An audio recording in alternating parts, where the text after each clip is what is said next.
Hello, and thank you very much to you, Shireen, for that introduction. And thank you to GEFI, the Global Ethical Financial Initiative, and to the Asian Institute of Chartered Bankers for this invitation to speak at Ethical Finance ASEAN 2025. As Shireen said in the introduction, I work for Carbon Tracker and I head policy and engagement for them. And in that capacity, I lead on them as well for government relations. So I was at COP 29 in Baku last November, so I'm going to speak about the high level outcomes from COP, then talk about the implications for ASEAN specifically, and then do a bit of a look forward for 2030 in the run up to COP 30 in Belém in Brazil in November. So first of all, focusing for a few minutes on the high level outcomes from COP29 in Baku. And the major attention was on financing for the transition, and in particular, the process that had begun, which culminated in Baku on what was called the New Collective Quantified Goal, or the acronym is the NCQG. And there was an agreement on this, which was pulled out of the fire at the end when there was a possibility that the talks on financing here were going to collapse without a deal. But I would say here at the outset that despite what the Azerbaijani COP presidency and others who have been saying that the NCQG agreement was quite an achievement, in reality, this agreement really was quite weak. So yes, looking at what was agreed, and yes, the headline sum of 1.3 trillion US dollars by per annum by 2035. In terms of financing for the transition, financing for developing countries. Yeah, if achieved, that would obviously make an enormous difference. But if we dig into the text of the NCQG, the language is vague and the platform really is quite shaky, in my view. First of all, in the detail there, a commitment for an initial 300 billion US dollars from public and private sources to form the basis, the platform for the NCQG. I mean, this initial sum was considered nowhere near enough by developing countries. Second, in the text, the language talking about calling on all actors to provide sources to, quote, at least $1.3 trillion doesn't exactly give the confidence that that goal is going to be reached by 2035.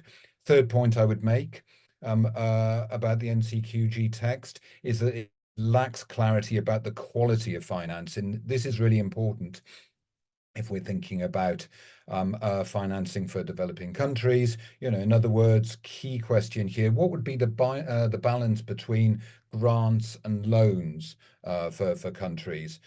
Final point, and I guess this is the one encouraging piece in this, in my view, is that the NCQG should cover voluntary contributions from large developing countries.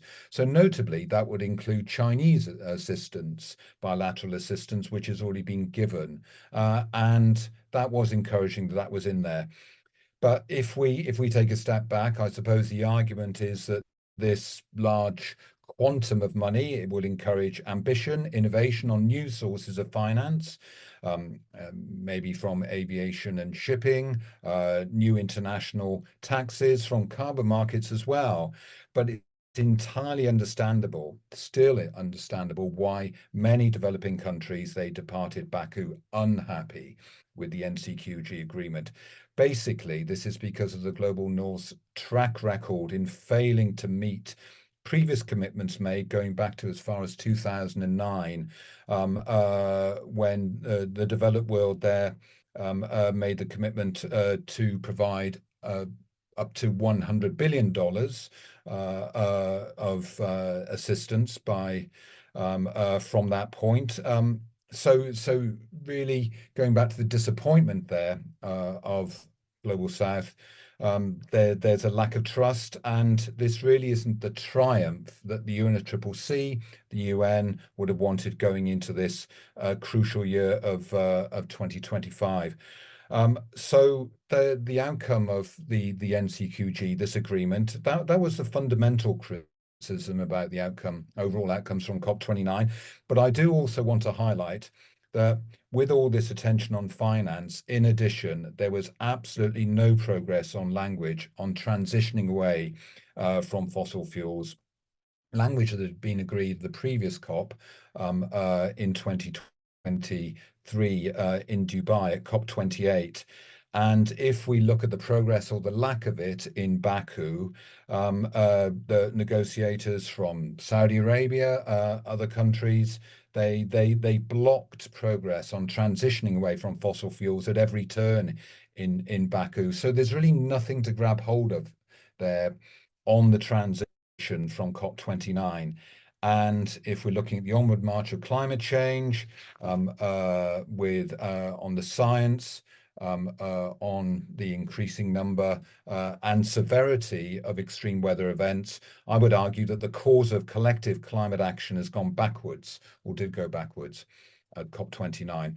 The final outcome I'd like to mention is finally that there was agreement on the rule book for Article 6 of the Paris Agreement on carbon markets. Now, I'm not an expert on Article 6, but those people whom I know and I talk to and whose expertise in this area I respect, they claim this is a major win. And if maybe this agreement can tap into new sources of capital, which support genuine emissions reductions projects in developing countries, for example, on tackling deforestation, there might be a new dawn here for voluntary carbon markets.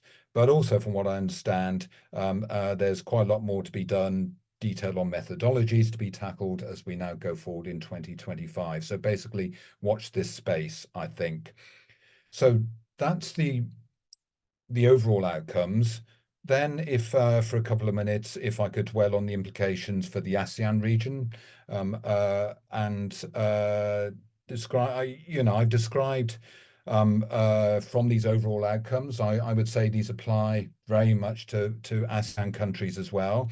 So I wouldn't single out what matters to particular geographies or geopolitical regions, but I would make these points for the ASEAN audience.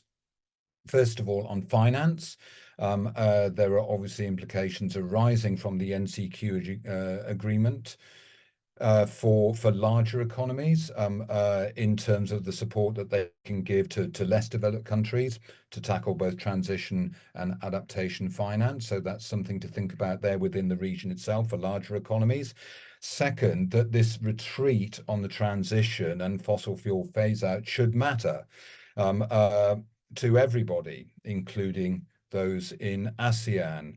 Now, those who are investing in oil, gas, and coal, they might even welcome this development, the retreat at COP29 in the shorter term. But in my view, given the urgency of the climate crisis, the need to accelerate fossil fuel phase out globally, arguably this retreat on the transition, that's going to increase the chances of a disorderly transition. And that is clearly not good. It's not in anybody's interests, including the oil and gas industry and the coal industry as well. So then turning finally to the outlook to COP30. Now we're in 2025. And also I want to talk about in this context the importance of multilateralism. So as I touched on earlier, 2025 and COP30, it's going to be an absolutely pivotal year for climate change and climate action. And front and center here in 2025, in the run-up to COP30, is going to be the new round of nationally determined contributions. So the national emissions reductions targets, and this new round is now proceeding as part of the Paris Agreement, with every 5 years governments coming in with new targets. And these targets are now starting to be submitted, and under this new round, the UNFCCC has set a deadline for new NDCs by the end of February. I don't think that deadline is going to be met, but we can expect new NDCs to come in over the course of this year in the run-up to COP30. And clearly, these new NDCs are going to be crucial if we're going to retain any hope at all of staying within 1.5-degree warming limits this decade. Two aspects to concentrate on, I would say, with the NDCs. One is what national ambition are we going to see in terms of further reduction? And second, what does it say? What's it going to say about cutting fossil fuel production, investment plans as well, including nature-based solutions on climate and nature coming together? So in conclusion, as I say, COP30 is going to be extremely important. All roads are going to be leading to Belém, and depending on how things go, then it is going to call into question as well how strong is international cooperation on climate as well, and then bringing in broader questions about the future of multilateralism and UN cooperation. But I should stop there. I'm out of time, and I hope that's been helpful, and I'm going to hand back to Shireen. Thank you.